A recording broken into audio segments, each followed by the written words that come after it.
on the rebound. Looking forward to a very busy summer. It's amazing. This is what we're here for. The travel outlook is improving at DFW Airport as one airline celebrates a milestone with an announcement. Prayers and plants. Let's work for, the right things. New organizations are teaming up to make an impact at a local park. See the benefit of all that's blooming. Whole lot of fun. When I saw it, I was like, I want to play. That's fun. A popular backyard game is Parks and Recreation's newest sports league for weekend warriors. Plus the event coming to Irving Golf Club. And the new way to buy trash and recycling bags. Now on City Source.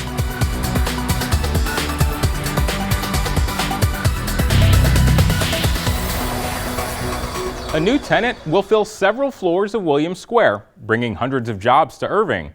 Hello, and welcome to City Source. I'm Robert SHIEKH. We'll have that story and other economic wins coming up. But first, election results. All 12 bond propositions passed.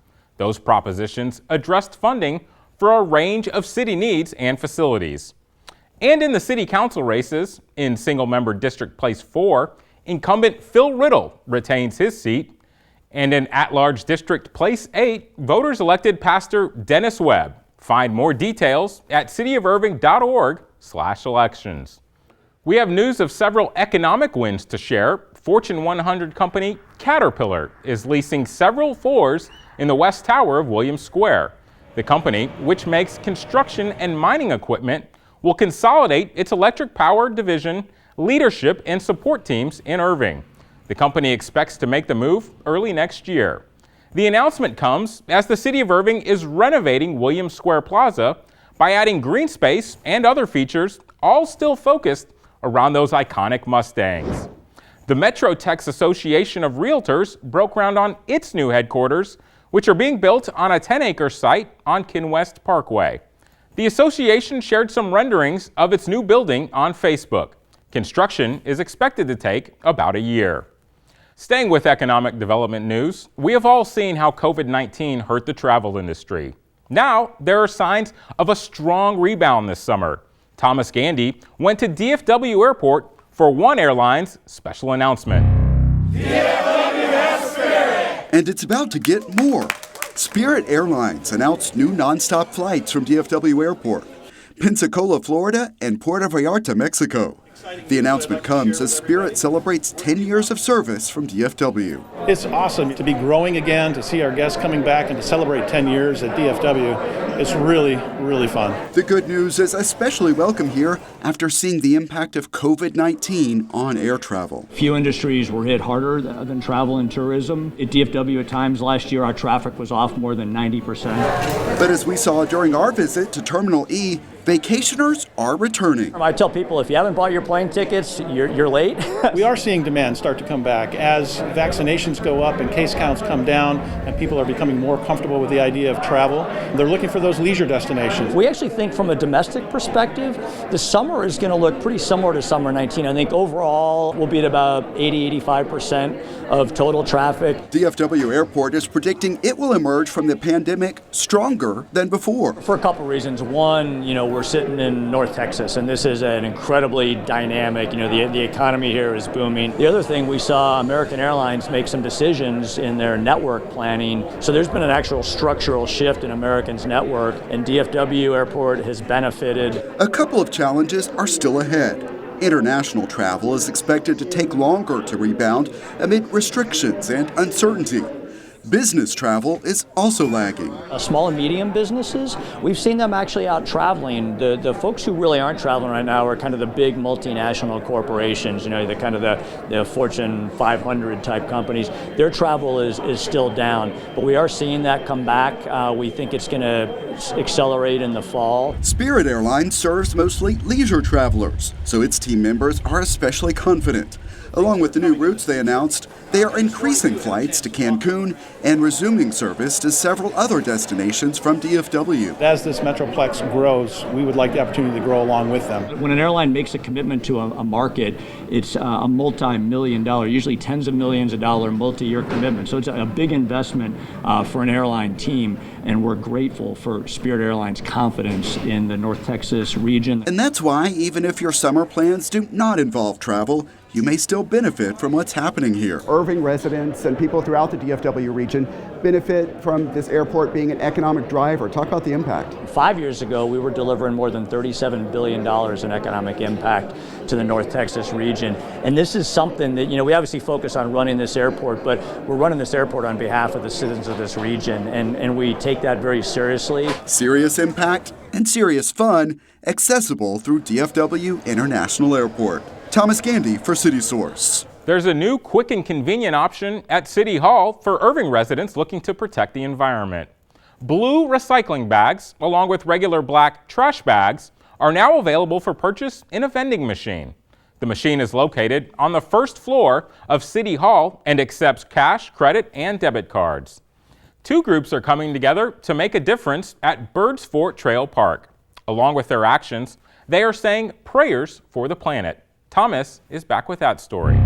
Thank you all for being here. Members of a new organization Today I'm representing HSS, that is Hindu community. are coming together at Birds Fort Trail Park I represent the local Sikh community. to mark Earth Day and Faith Climate Action Week. So let us join together and pray. They are all members of the Interfaith Alliance of Irving. This organization combines different various faiths in Irving, including Muslims from the Islamic Center of Irving.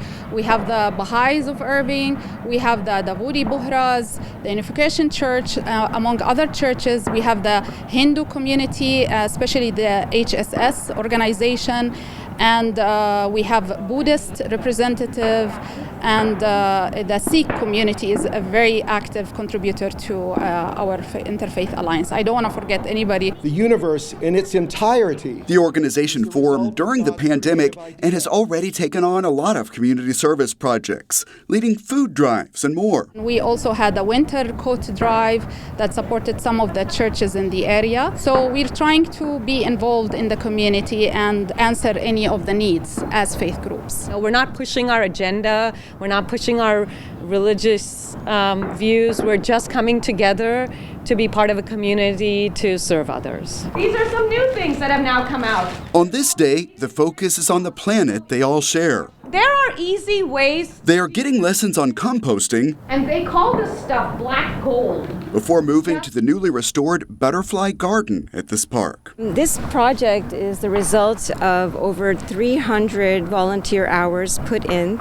since July of last year. Friends of Irving Gardens, known as FIG for short, have put in a lot of work in what was an overgrown area. I've never gardened very much. My sister is the green thumb in my family, but I just really like the goal of the project to help pollinators. So yeah, it seemed like the perfect COVID-19 thing to do. It's been an amazing team effort, and we've all learned a lot. Members of the Interfaith Alliance of Irving are helping to plant some of the flowers they just donated to the garden. Our goal is to provide a resource of education for park goers, a place where they can come, relax, and also learn about the different plants that are native to Texas and our area that help our wildlife, our bees, pollinators, butterflies, etc. It's something you can do. I'm going to do it in my own backyard.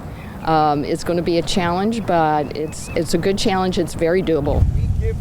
The Interfaith Alliance also offers a special blessing for the garden. The butterfly garden is a perfect example of how different backgrounds have come together for this common goal of making the earth a better place for us. And they plan more service projects in the future, focusing on the values they all share. We are so much more similar, and we share the common, let's do good things, let's have good thoughts, and let's work for, the right things. They are channeling the diversity of Irving toward achieving common goals. Thomas Gandy for City Source. Staying with some environmental topics, Irving's annual time of day watering restrictions are now in effect. That means it's a violation of city ordinance to water between 10 a.m. and 6 p.m. when evaporation rates are the highest. Throughout the year, keep in mind that residents and businesses are limited to watering to twice a week. For people in even-numbered addresses, watering is allowed on Tuesdays and Saturdays. For people living in odd-numbered addresses, the days for watering are Wednesday and Sunday. Irrigation is prohibited for everyone on Mondays, Thursdays, and Fridays. The team at Irving Water Utilities says on those days, the water storage tanks essentially recharge to get ready for the higher demand of irrigation days. A hand up, not a handout. That's the slogan at Irving Cares. A program called Invest in Yourself is providing that hand up by offering employment services, financial education, and more. Earlier, Thomas spoke with Irving Cares CEO Kyle Taylor about that initiative and an upcoming fundraiser. Kyle, thanks so much for being here. Thank you for having me. It's always a pleasure to be here. And let's start with Invest in Yourself. To whom is this program targeted? So this program is targeted to anybody in the city of Irving that is looking to get themselves financially stable, to improve their employment, to better understand how to manage their finances. What it really is a bundled approach to get folks to that living wage, to economic and financial stability. And classes are offered in both English and Spanish. And what kind of response are you seeing to this? So we're seeing a really good response. You know, during COVID, we shut it down for safety reasons. We started to bring it back. Now we're still using safety protocols with a mask and gloves and temperature checks when everybody comes in. But we're starting to see a really strong response to folks wanting to come who've been either furloughed or had their hours cut, or just really want to try to find a recessional or a pandemic disaster-proof employment. And so we've seen a really good response. One of the things is we partner with the individuals to make sure that they have the ability to eliminate those roadblocks to get to self-sufficiency. One of the things is we've heard an increasing requests for childcare while folks go to school to get certified or increase their job skills. And looking at some of the other needs you could address in other programs with economic challenges of the pandemic, you're also tracking an increase in requests for rental assistance. Tell me about that. Yes, we're seeing a strong increase in rental assistance from our customers that we deal with at Irving Cares. We're up about 146%. Several things that we have done is we have increased the amount of money that we pay for rent. We went from a set fee of $750 now to the fair market value to be able to fully cover that rent as folks struggle to get back on their feet and to avoid eviction. Now, the goal is to keep the roof over the families' heads. The other thing is we've had a really good amount of community partners, and the government has outlaid a lot of different types of dollars that different people can qualify for based upon them being impacted, whether it's COVID-related, pandemic-related, weather-related, or just life-related. And of course, all of the resources for these programs have to come from somewhere. And I know you want to talk about a golf tournament that's upcoming. It's called the Cares Cup. We'll put the information on the screen as we talk. It's on Friday, June 11th. What can people expect there? Yeah, we're really excited about this. We've never done a golf tournament at Irving Cares, and we know that people are starting to get out more. The days of filling the rooms up with 400 people at a gal at this point in time is something that a lot of people don't want to do. And we're going to do it at the Irving Golf Club, the old Twin Wells Golf Club that's been redone. It's coming out. It's a 4-man scramble, shotgun start. We've got a lot of really fun events that we're going to do during the tournament. The neat thing is on Thursday before, Midori, which has been a long-standing supporter of Irving Cares, has had some tough times during the pandemic. So we're going to do a Thursday night kickoff party there where you can come by, get your swag bags. I'm also told there's some karaoke going on. So first, what is your go-to karaoke song? And more importantly, what is going to be done with all of the money raised at this tournament and the kickoff? My go-to karaoke song changes during the course of the evening. Usually I start off with We Just Disagree. And that's usually the song I start with. But we have a number of friends and supporters that really love to do karaoke. Steve has imported a karaoke machine that is phenomenal, that plays all kinds of music. So we're really looking forward to that. The karaoke is not going to start till a little bit later. So if you don't want to hear a bunch of people trying to sing, come enjoy the fellowship and just come and support Irving Cares and the families that we try to help. All right, Kyle Taylor, thanks for the information on your programs and the upcoming events. Yeah, I appreciate it. And thanks for the support we get from the community. And appreciate ICT and letting us come out and spend a few minutes with you. Thanks, Thomas. Find out more about the various programs that nonprofit offers by visiting irvingcares.org. Irving Parks and Recreation has a new sports league that is making a splash this spring, Cornhole, and we stopped by to check out the fun. It's the backyard barbecue game that seemingly becomes more and more popular every summer. And now residents are taking their shot at becoming the Cornhole champions of Irving. It's just a box. You just gotta land on the box. How hard is that? Sometimes it's hard. Irving Parks and Recreation's newest adult athletic offering actually requires very little athleticism at all. Just a willingness to share a few laughs and have a good time. Yeah! It's a new adult cornhole league, making its debut this spring. It's not like softball where you have to buy all this equipment or possibly injure yourself. I mean, it's pretty laid back and chill. That's why I like it. We're trying to promote a recreational atmosphere. We're really focusing on having fun. People that play all the time, people who just want to pick it up and throw for the first time. That's kind of what we designed this for. The social aspect is a huge selling point for participants, giving them a fun and unique activity to enjoy on Thursday nights. Thinking outside the box is pretty awesome to see for the city of Irving. Kind of draws in some folks that you don't normally see, I guess, participate in your standard, softball leagues or basketball leagues. Those of us who are a little bit past our prime, it gives us an opportunity to still show our skill set. When I saw it, I was like, I want to play. That's fun, and this place is perfect for it because, we can eat. There's so many cool restaurants. All of the cornhole competitors we spoke to raved about the league's location, Toyota Music Factory, providing an ideal setting to get a head start on the weekend. You can come out and see the different venues that are here. Thursdays are perfect for working folks to come home and kind of your pre-Friday. Perfect venue, we can be inside, we can be outside, we've got places to eat before the tournament, we got places to eat afterwards. I wish they would do this more often. I hope that it will continue. It's been a blast just meeting other folks in the city and, neighbors in the neighborhood here. And then, we'll stay and patronize some of the restaurants and bars here. We're already talking about hoping there's another fall league or something. While some attempts may slide off the board, it's clear this new Cornhole League is a shot worth taking.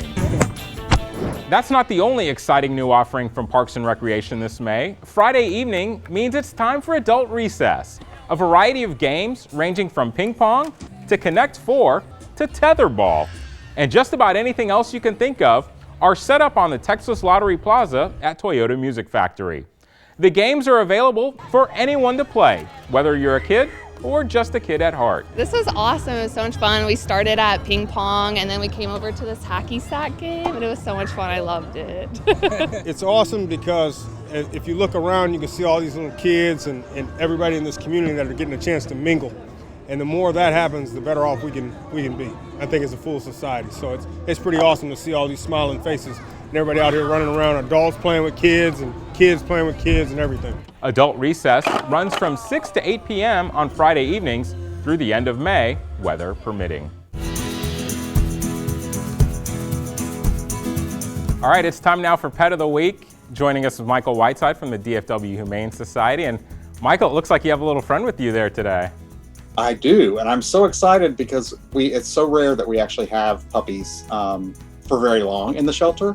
And this here is Goldilocks. And she is one of a litter of 9 puppies that came in with their mom, and she's a shepherd mix. She looks nothing like her mom. None of them look like their mom, but she is so sweet and so cuddly. We currently have 4 of the litter remaining, 2 boys and 2 girls, but I'm sure puppies always go pretty quickly. So this one's gonna find a home really, really fast. Yeah, she looks like somebody could pick her up this second. You do have a couple of dogs that you wanted to talk about that we're trying to find a home for, correct? Definitely. I mean, we're still, we have quite a few large dogs right now, and so does Irving Animal Services. So I just wanted to start with one that's just a sweet, sweet girl, and her name is pretty appropriate. She's called Sweet Baby. She is about 2 years old, and she's a lab mix. She's really easygoing, very gentle, great on a leash. She does like to jump up to give you a hug and greet you, but she's pretty gentle about it. But again, she's really, really a sweet girl. She does get a little nervous around other dogs, but I think it's more that if they get jumpy, and kind of get in her face. She's not super happy about that, but I think she would do okay with another dog. All right, and Michael, the other dog you were telling me about is Kiru. What's Kiru's story? Yeah, so Kiru came into the shelter. I believe he came in as a stray, and he actually looked like bites or, scratches on him. So he looked like he had been through the ringer sort of, but he's a 2-year-old male pit mix. And he is one of the sweetest dogs that we have right now. He's definitely all about snuggling in your lap. He wants to be as close to you as possible, but he's also very happy-go-lucky. He loves playing with other dogs and playing with toys. So he's going to be one of those dogs that's really going to fit into any environment, any home environment. As long as he gets some love and attention and some playtime, he's going to be a great addition. Well, as you're holding that adorable little puppy there, it's also kitten season, right? And people can sometimes stumble across a litter of kittens or just one kitten out walking around on the trails or something like that. It happened to me not too long ago, and the poor little kitten just started following me. I didn't really know what to do. What should people do in that situation? Yeah, this time of year, you will find that a lot of people are going to start seeing a lot of kittens, litters of kittens especially, that are really young. They'll show up in their yard, or just around their house somewhere. And they're mostly, from the community cats that are giving birth. And what you really want to do is just kind of make sure for kittens, before you do anything with them, make sure that the mom is truly no longer around. So, if you find a litter of kittens and you don't see the mom, you want to at least give it, unless they're in immediate danger, you want to give it about 6 to 8 hours and keep an eye out for the mom to come back, because most likely she's out finding food for those kittens and she will come back and take care of them. But Irving Animal Services has an incredible infographic that will give you a general idea about how to determine the age of the kittens and then what steps you should take depending on the situation you're in when you find the kittens. And it's a really great resource this time of year when you are finding litters of young kittens, because here and in most shelters, any kitten or puppy that comes into the shelter needs to be at least 2 pounds or 8 weeks old, because they're too susceptible to diseases if they're younger than that. So, we want to make sure that we're able to give them the best opportunity and the best outcome when they're really young that way. Well, Michael, thank you so much for joining us, and we'll see you here again in 2 weeks. All right, thank you so much. I appreciate it. All right, the best way to adopt right now is to call the Animal Care Campus and make arrangements to meet. DFW Humane Society's number is 972-721-7788. For Irving Animal Services, call 972-721-2256. Also, check out the websites on your screen. A lot of people are turning out to honor healthcare workers as part of National Nurses Week and National Hospital Week. See how next time on City Source. Plus, women are learning skills that may save their lives. We'll take an inside look at the rape aggression defense classes offered by Irving Police. Those stories and more next time. And remember, you can always email us your thoughts on our stories. The address is ictn@cityofirving.org. Also, find us on YouTube. Our channel is at youtube.com/The City of Irving. Subscribe and you can get notifications when we upload new videos. And we always appreciate the likes and positive comments. That's it for this edition of City Source. Thanks for watching, stay healthy, and we'll see you next time.